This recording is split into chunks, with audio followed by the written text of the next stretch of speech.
ಗಂಗಾವತಿ ವಿಧಾನಸಭಾ ಕ್ಷೇತ್ರದಲ್ಲಿ ವಾಲ್ಮೀಕಿ ಭವನಗಳ ಬಗ್ಗೆ ಒಂದು 25% ಹಣ ಬಿಡುಗಡೆ ಮಾಡಿ ಎಲ್ಲ ನಿಂತೋಗಿದೆ. 3 ವರ್ಷ ಆಗಿದೆ, ₹1 ಕೂಡ ಹಣ ಬಿಡುಗಡೆ ಆಗಿಲ್ಲ. ಅದ್ರ ಬಗ್ಗೆ ನಾನು ಪ್ರಶ್ನೆ ಕೇಳಿರುವಂತದ್ದು. 20, 21, 21, 22 ಆ ಸಾಲಲ್ಲಿ ಆಗಿರುವಂತಹ ವಾಲ್ಮೀಕಿ ಭವನಗಳಿಗೆ ಕೇವಲ 25% ಹಿಂದಿನ ಸರ್ಕಾರ ಕೊಟ್ಟಿದೆ. ಅಷ್ಟಕ್ಕೆ ಕನ್ಸ್ಟ್ರಕ್ಷನ್ ಮುಗಿದಿದೆ. ಈ ಸರ್ಕಾರ ಬಂದ ಮೇಲೆ 3 ವರ್ಷ ಆಗಿದೆ, ₹1 ಕೂಡ ಹಣ ಬಿಡುಗಡೆ ಮಾಡಿಲ್ಲ. ತಾವು ಉತ್ತರ ಕೊಟ್ಟಿರೋದ್ರಲ್ಲಿ ಎಷ್ಟು ಹಗುರವಾಗಿದೆ ಅಂತಂದ್ರೆ, ಸದರಿ ವಿಧಾನಸಭಾ ಕ್ಷೇತ್ರದಲ್ಲಿ ವಾಲ್ಮೀಕಿ ಸಮುದಾಯ ಭವನ ಮಂಜೂರಾತಿ ಕೋರಿ ಜಿಲ್ಲಾ ಮಟ್ಟದ ಅಧಿಕಾರಿಗಳಿಂದ ಪ್ರಸ್ತಾವನೆ ಸ್ವೀಕೃತವಾದಲ್ಲಿ ಅನುದಾನದ ಲಭ್ಯತೆಗೆ ಅನುಗುಣವಾಗಿ ಪರಿಶೀಲಿಸಲಾಗುವುದು ಅಂತ ಹೇಳ್ತಾ ಇದ್ದಾರೆ. ಈಗಾಗಲೇ ಸ್ಯಾಂಕ್ಷನ್ ಆಗಿದೆ, 25% ಹಣ ಬಿಡುಗಡೆ ಆಗಿದೆ. ಇನ್ನ 75% ಹಣ ಬಿಡುಗಡೆ ಆಗೋದಕ್ಕೆ 3 ವರ್ಷ ಸಮಯ ಆಗಿದೆ. ವಾಲ್ಮೀಕಿ ಹಗರಣ ಆಗಿರಬಹುದು, ಸನ್ಮಾನ್ಯ ಮುಖ್ಯಮಂತ್ರಿಗಳು ಆ ಹಗರಣದ ಹಣ ಕೂಡ ರಿಕವರಿ ಮಾಡಿದೀವಿ ಅಂತ ಹೇಳಿ ಸದನದಲ್ಲಿ ಹೇಳಿದಾರಲ್ಲ. ಹಾಗಿದ್ದಾಗ ಇದಕ್ಕೆ ಕೇವಲ 2 ಕೋಟಿ ಅಮೌಂಟ್ 10 ವಾಲ್ಮೀಕಿ ಭವನಗಳಿಗೆ 3 ವರ್ಷ ಆಗಿದೆ ಸಚಿವರೇ, ಇದುವರೆಗೂ ಕೂಡ ₹1 ಕೂಡ ಹಣ ಬಿಡುಗಡೆ ಆಗಿಲ್ಲ. ಅಧಿಕಾರಿಗಳು ಪದೇ ಪದೇ ಹಣ.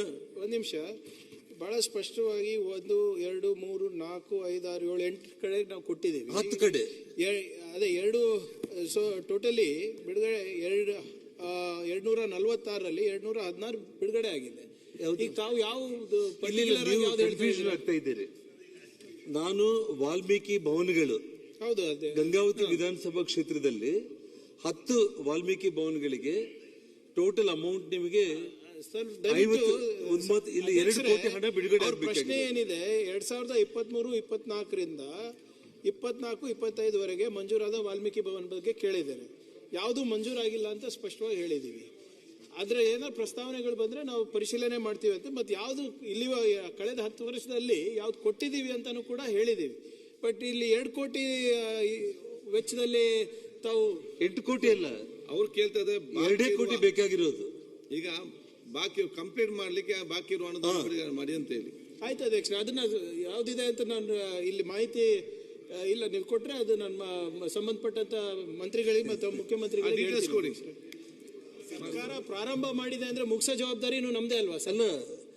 2020, 21, 22ಕ್ಕೆ ನಿಮಗೆ 25% ಹಿಂದಿನ ಸರ್ಕಾರ ಕೊಟ್ಟಿದೆ. ಕನ್ಸ್ಟ್ರಕ್ಷನ್ ಮಾಡಿ ಅಲ್ಲಿಗೆ ನಿಲ್ಲಿಸ್ಬಿಟ್ಟಿದ್ದಾರೆ. ಇನ್ನ 2 ಕೋಟಿ ರಿಲೀಸ್ ಮಾಡಿದ್ರೆ ಬೇಕು ಅದು ನಾವು ಮಾಡ್ಕೊಡ್ತೀವಿ. ಇನ್ನ 2 crores ರಿಲೀಸ್ ಮಾಡಿದ್ರೆ 10 ಭವನಗಳು ಪೂರ್ತಿ ಆಗುತ್ತೆ. Done sir. ಅದೇನ್ ಯಾವ್ದು ಅರ್ಧಕ್ಕೆ ನಿಂತಿವೆ ಅದು ಮಾಡ್ಕೊಡೋದು ಒಂದು ಟೈಮ್ ಬೌಂಡ್ ಆದ್ರೂ ಹೇಳ್ಬೇಡಿ. 3 ವರ್ಷ ಆಗಿದೆ. ಆಯ್ತು, ಇಲ್ಲ ನಾನೇ ವೈಯಕ್ತಿಕವಾಗಿ ನಾನೇ ತಗೊಂಡು ಹೋಗ್ತೀನಿ ಸರ್ ಮಾನ್ಯ ಮುಖ್ಯಮಂತ್ರಿ. ಜನಾರ್ದನ್ ರೆಡ್ಡಿ ಅವರ ರಾಜ್ಯದಲ್ಲಿ ಟೈಮ್ ಬೌಂಡ್ ಇಲ್ಲ.